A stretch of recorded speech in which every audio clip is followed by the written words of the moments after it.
तो students, last class में मैंने आपको बताया था कि हम लोग किस तरह से एक परफेक्ट स्क्वायर के बारे में जान सकते हैं। यानी कि अगर आपके पास कोई एक नंबर गिवन होगा तो आप लोग कैसे पता लगा सकते हैं कि वो वाला नंबर एक परफेक्ट स्क्वायर होगा या फिर नहीं होगा। उसको कैसे पता लगाना है, मैंने इसके पिछले वाले वीडियो में पूरा प्रोसेस के साथ आपको बता रखा है। अगर आप लोगों ने अभी तक उसे नहीं देखा तो उसे प्लीज देख लीजिए, क्योंकि आज के इस वाले वीडियो में मैं आपको परफेक्ट स्क्वायर के कुछ ऐसे फैक्ट्स के बारे में बताने वाला हूं जिसकी मदद से आप कोई भी बिना प्रोसेस करे ही बता सकते हैं कि कौन सा नंबर परफेक्ट स्क्वायर होगा या फिर नहीं होगा। इसके पिछले वाले वीडियो में इसके प्रोसेस के साथ मैंने बताया था। इस वाले वीडियो में मैं सिर्फ इसके फैक्ट्स के बारे में बताऊंगा। यानी कि आप लोग चुटकियों के अंदर, अगर ये सारे के सारे फैक्ट्स अगर आपको याद हैं तो आप लोग चुटकियों के अंदर किसी भी नंबर को बता सकते हैं कि वो एक परफेक्ट स्क्वायर होगा या फिर नहीं होगा। ठीक है, तो चलिए इसके बारे में सबसे पहले अभी स्टार्ट करते हैं। तो सबसे पहले मैं बता दूं फैक्ट्स अबाउट परफेक्ट स्क्वायर, यानी कि एक परफेक्ट स्क्वायर के कुल मिला के आपके बुक के अंदर 9 फैक्ट्स के बारे में दिए गए हैं। लेकिन आज के इस वाले वीडियो में मैं आपको सिर्फ 5 स्क्वायर्स के बारे में बताऊंगा, यानी कि 5 फैक्ट्स के बारे में बताऊंगा, जिसकी मदद से आप पता लगा पाएंगे कि परफेक्ट स्क्वायर कैसे हम निकाल सकते हैं। यानी कि किस नंबर को परफेक्ट स्क्वायर होगा या फिर नहीं होगा सिर्फ देख के बता सकते हैं। ठीक है, और बाकी जो बचे 4 फैक्ट्स वो मैं इसके अगले पार्ट में बताऊंगा, ताकि ये वाला वीडियो ज्यादा लेंथी ना बने और आपको समझने में भी आसानी हो। ठीक है, तो सबसे पहला फैक्ट क्या है, a number ending with an odd number of zeros, यानी कि 1 0 हो गया या फिर 3 zeros हो गए या फिर 5 zeros हो गए, never be a perfect square. अब इसका मतलब क्या है, सिंपल सी चीज है। देखो, अगर तुम्हारे पास कोई एक नंबर है और उसमें एंडिंग जो हो रहा है यहाँ पे 0 है, अगर ये 0 इवन टाइम में है, यानी कि अगर मान लीजिए यहाँ पे एक बार 0 है तो ये कभी भी एक परफेक्ट स्क्वायर नहीं बन सकता। ठीक है, वहीं पे अगर यहाँ पे 2-3 0 आ गए फिर भी एक परफेक्ट स्क्वायर नहीं बन सकता, क्योंकि कोई ऐसा नंबर है जिसको 2 बार मल्टीप्लाई करोगे तो जाके आ जाएगा 1000, कोई भी नहीं है। ठीक है, लेकिन वहीं पे अगर मैं यहाँ पे 1 के साइड में 2 0 दे दूं तो क्या हो जाएगा, ये एक परफेक्ट स्क्वायर बन सकता है। ठीक है, कैसे, 10 × 10 आ गया 100। तो इसका मतलब क्या हुआ, अगर किसी भी नंबर के एंड में 0 है तो परफेक्ट स्क्वायर वो कब बन सकता है, अगर वो 0 एक इवन टाइम्स में है। यहाँ पे देखो, ये 0 क्या है, इवन टाइम्स है, यानी कि 2 बार या फिर 4 बार या फिर 6 बार इस तरह से होगा तो वो वाला एक परफेक्ट स्क्वायर बन सकता है। लेकिन यहीं पे देखो, यहाँ पे एक बार 0 है तो ये वाला परफेक्ट स्क्वायर नहीं है, यहाँ पे 3 बार 0 है तो ये एक परफेक्ट स्क्वायर नहीं है, अगर यहाँ पे 5 बार 0 आ जाएगा तो भी ये एक परफेक्ट स्क्वायर नहीं होगा। परफेक्ट स्क्वायर होने के लिए अगर कोई नंबर के एंड में 0 है तो उसे इवन टाइम्स में होना पड़ेगा, जैसे कि 4 बार या फिर 2 बार या फिर 6 बार। तो इसका मतलब क्या हुआ, परफेक्ट स्क्वायर को हम इजीली कैसे पता लगा सकते हैं, अगर इस तरह का कोई नंबर दिया है जिसके एंड में 0 है तो वहां पे तुम पता लगा सकते हो बस उन जीरोस को देख के कि यहाँ पे 2 0 हैं, तो इसका मतलब ये वाला एक परफेक्ट स्क्वायर है। जैसे कि 50, यानी कि 50 को 2 बार मल्टीप्लाई करो तो तुम्हें यहाँ पे 2500 मिल जाएगा, तो इसका मतलब 2500 हमारा एक परफेक्ट स्क्वायर है। ठीक है, अब चलते हैं स्क्वायर्स ऑफ, यानी कि अब इसके सेकेंड वाले फैक्ट्स के ऊपर, जिसका नाम क्या है, squares of even number always even number. यानी कि तुम्हारे पास अगर कोई इवन नंबर है तो उसका अगर तुम स्क्वायर करोगे तो वो हमेशा एक इवन नंबर ही आएगा। जैसे कि 4 का कर लो तो यहाँ पे आ गया इवन नंबर, या फिर 6 का कर लो स्क्वायरिंग, यहाँ पे आ गया इवन नंबर। ठीक है, तो अगर कभी भी तुम एक इवन नंबर का स्क्वायरिंग करोगे, ठीक है, इवन नंबर का स्क्वायरिंग करोगे तो यहाँ पे तुम्हें आंसर एक इवन नंबर ही मिलेगा। उसी तरह से सेम टू सेम अगर किसी ऑड नंबर का तुम स्क्वायरिंग करते हो तो यहाँ पे तुम्हें ऑड नंबर ही मिलेंगे ना, थोड़ी ना इवन नंबर मिलेगा। ये दोनों बहुत ज्यादा सिंपल है, इसको बस देख कर ही पता लगा सकते हो, बहुत सिंपल है। उसी तरह से अगर मैं ले जाऊं 5 का स्क्वायर, ठीक है, क्या आ जाएगा 25। वहीं पे मैं अगर ले जाऊं 7 का स्क्वायर, क्या हो जाएगा 49। देखा, ऑड का स्क्वायर करोगे तो एक ऑड नंबर ही मिलेगा, ऑड का स्क्वायर करोगे तो एक ऑड नंबर ही मिलेगा। उसी तरह से इवन का स्क्वायर करोगे तो एक इवन नंबर मिलेगा, इवन का स्क्वायर करोगे तो एक इवन नंबर ही मिलेगा। तो ये थे हमारे पहले 3 फैक्ट्स। तो अब चलिए नेक्स्ट 2 फैक्ट्स के बारे में बात करते हैं।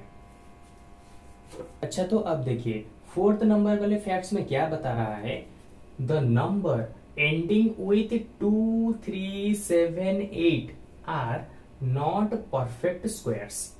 यानी कि अगर कोई नंबर किसके साथ एंड हो रहा है, 2 में एंड हो रहा है, या फिर 3 के साथ एंड हो रहा है, या फिर 7 के साथ एंड हो रहा है, या फिर 8 के साथ एंड हो रहा है, तो वो वाला नंबर कभी भी एक परफेक्ट स्क्वायर नहीं बन सकता।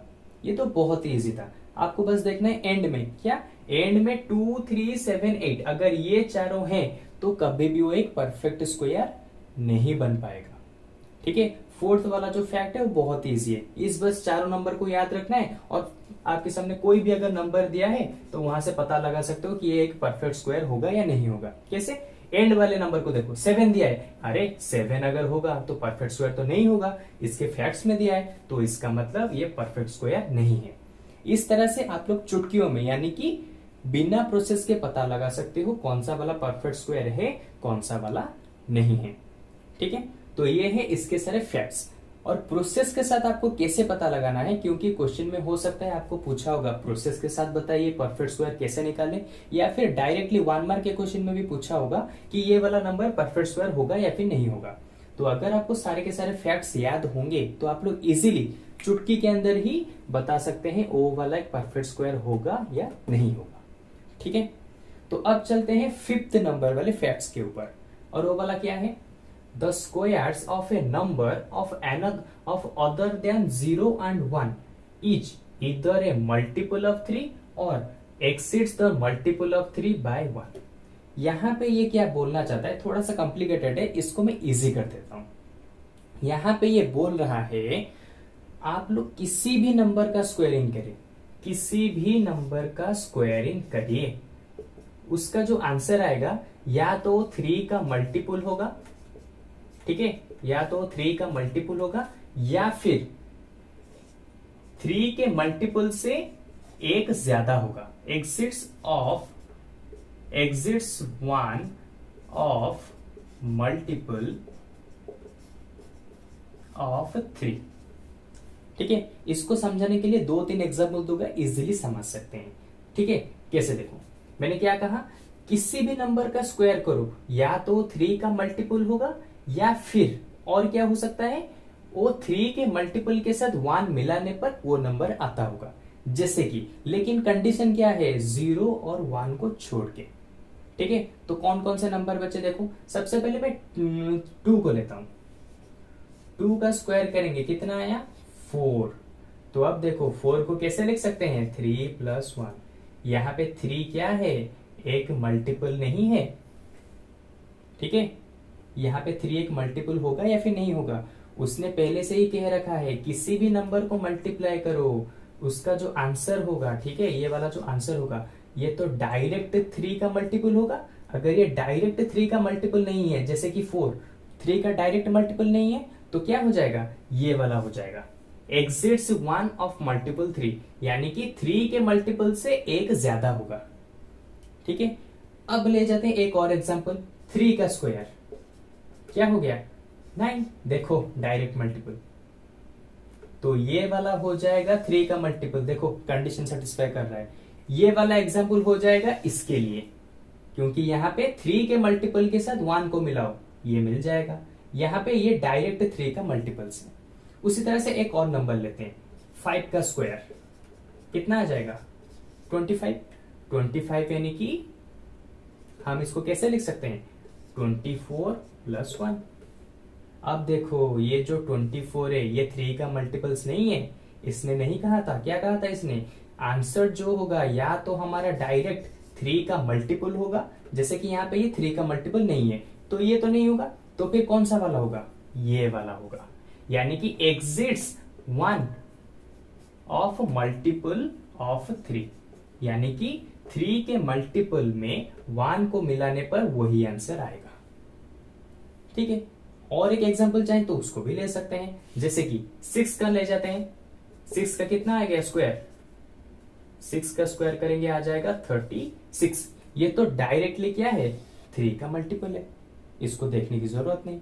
अच्छा, और कोई एक नंबर लेते हैं, हाँ 7 ले जाते हैं। 7 का स्क्वायर कितना आ गया, 49।